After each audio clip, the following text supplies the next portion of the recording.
So it looks to me like Adams has got some kind of rapport with President Trump.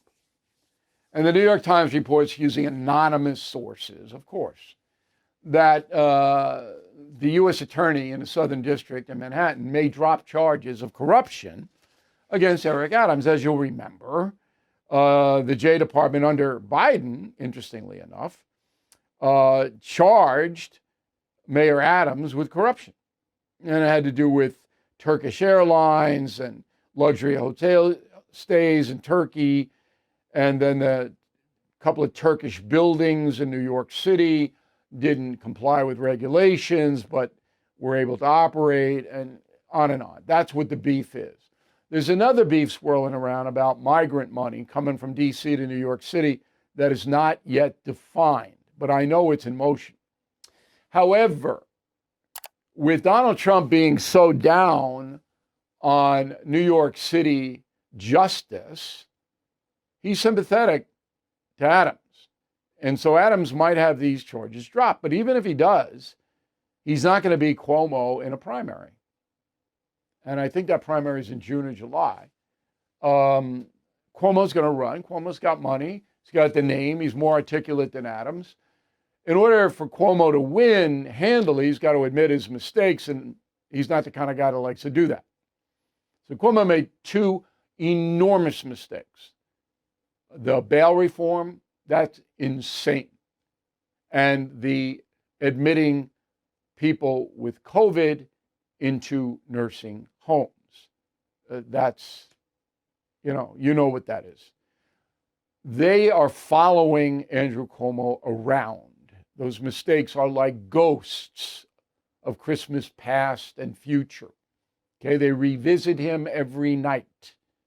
He's going to have to come clean and say, I made a terrible mistake in both situations. I don't know whether the man's capable of doing it. I don't know. He wants the power. He's bored doing nothing. I know that for sure.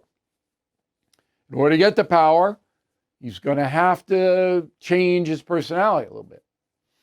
But with his experience level, remember, he was in the federal system at HUD, and then the governor of a very important state, and now he's running for a lesser position, mayor of New York City.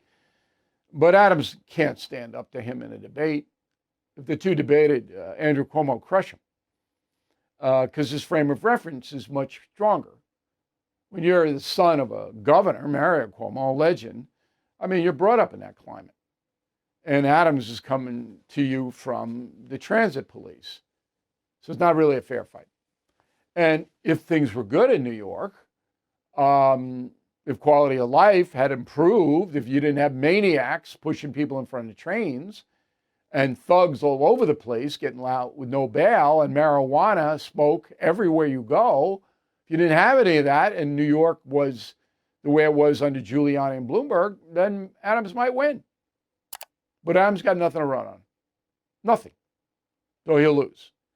So that's the scenario. Doesn't really matter whether the mayor is pardoned by, or the charges are dropped. It wouldn't be a pardon. Trump's not going to pardon him, but the charges would be dropped. And it would be a political thing. Pam Bondi, the attorney general, is going to do what the president tells her to do. Trump calls Bondi and says, drop the charges against Adams. And 15 minutes later, they're going to be dropped. That's the way the system works. Thank you for watching. To view full episodes of the No Spin News anytime, sign up to become a BillO'Reilly.com premium or concierge member today.